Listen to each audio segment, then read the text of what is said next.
Good morning, everyone. Happy Tuesday morning to you, and welcome back to Morning Musings. Hang on here just a second. Hopefully that'll clear out a little bit of stuff in my throat. Really suffering with my allergies. On the back fence behind my house, we have a row of mountain cedars. I am highly allergic to mountain cedars, but my backdoor neighbor planted them years and years ago. Didn't know I was allergic to them. This is the time of the year, spring, in which, boy, oh boy, So it's not good, but have to do with it as I can. All right. Jesus said, in reference to the message in reference to the message of the impending fall of Jerusalem that was coming in AD 70. Jesus said, in response to the disciples' question about a sign of that event, this gospel of the kingdom would be preached in all the world as a witness to the nations. Then comes the end. Well, I asked the question,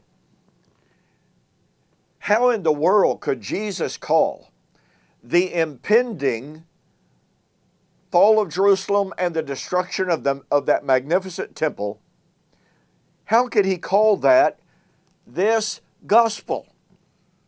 What was so good news about that? Oh, by the way, I've got to mention this. I've had people scoff at me when I made notification that I've written a Kindle book entitled The Gospel of Destruction. I had some people just attack me vehemently and say, how could anybody call the destruction of Jerusalem and the destruction of hundreds of thousands of people and all of that suffering, how could you dare call that good news? Well, my response has been, okay, you believe that one of these days the earth will be burned up and hundreds of gazillions of people will be sent to an eternal hell. And that's supposedly the gospel. Right? So, how could anyone call the futurist view of eschatology, in which the literal physical cosmos is destroyed, and billions of people, maybe trillions of people who have ever lived prior to that time, never obeyed the gospel, are either destroyed or sent to an eternal hell? That's the gospel according to them. Yet they scoff at the idea of saying that the impending fall of Jerusalem and the temple could be called this gospel. You see the irony there? Okay, as promised, I want to examine some Old Testament prophecies of the fall of Jerusalem in AD 70.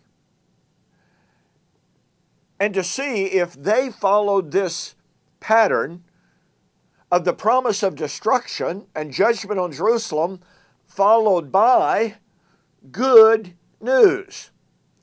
Isaiah chapter 24, and as I mentioned, I'm not going to spend months on this, even though I could, literally.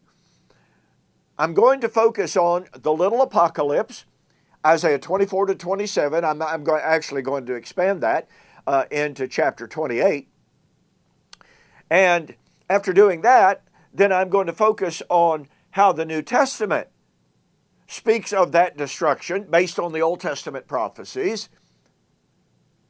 And it's good news. So with that in mind, I was going to restrict it just to this week, but that's not possible. Okay, Isaiah chapter 24. I want you to notice how this fantastic chapter begins. Behold, the Lord makes the earth empty and makes it waste, distorts its surface, scatters abroad its inhabitants. It shall be as with the people, so with the priest, as with the servant, so with the master, as with the maid, so with their mistress. I'm going to skip down for time's sake. Verse 4. The earth mourns and fades away. The world languishes and fades away. The haughty people of the earth languish. The earth is also defiled under its inhabitants because, now watch this, because they have transgressed the laws, changed the ordinance, and broken the everlasting covenant. Now, the parallel passage to this is Hosea chapter 6, 6-7, where it's speaking about Israel violating Torah, just as it is here. They have violated Torah. Now, I want you to ask yourself the question. We have here a prediction of the destruction of the, quote, earth. This is the Hebrew word, haaretz, land.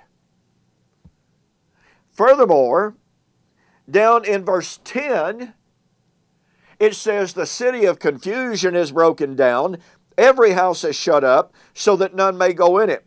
There is a cry for wine in the streets, all joy is darkened, the mirth of the land is gone. Now, if this is talking about the end of time, that supposedly happens in a moment, in the twinkling of an eye, then, how do you talk about people staggering around in the streets?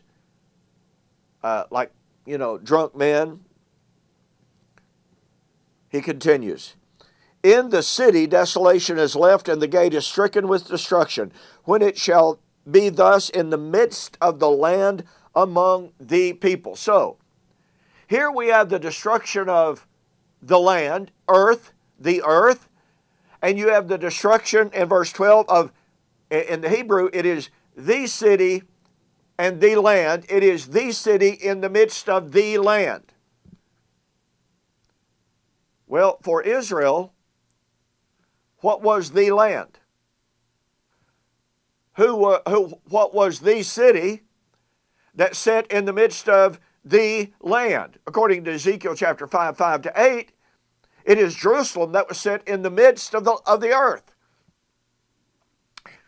So, who were the people who dwelt in the city in the midst of the land? You know who that was. That was Old Covenant Israel. And it was they who violated the covenant. Now, here's the question that I want to ask you.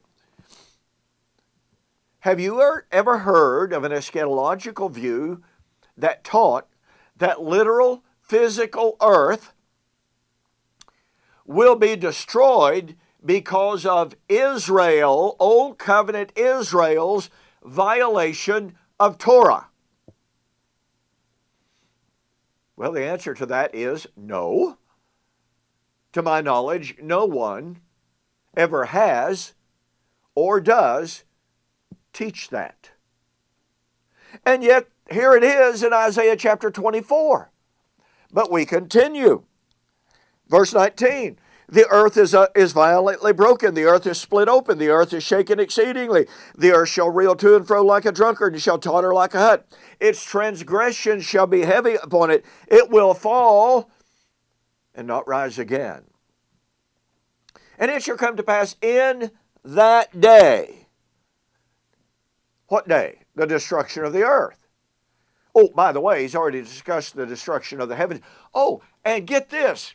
In this day, the heavens would be opened in a flood of destruction. Sound like Genesis?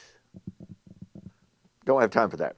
Okay, it shall come to pass in that day that the Lord will punish on high the host of the exalted ones, and on the earth, the kings of the earth, they will be gathered together as the prisoners are gathered into the pit, will shut up into the prison. After many days they will be punished. Then the moon will be disgraced, and the sun ashamed. Look at all this bad news.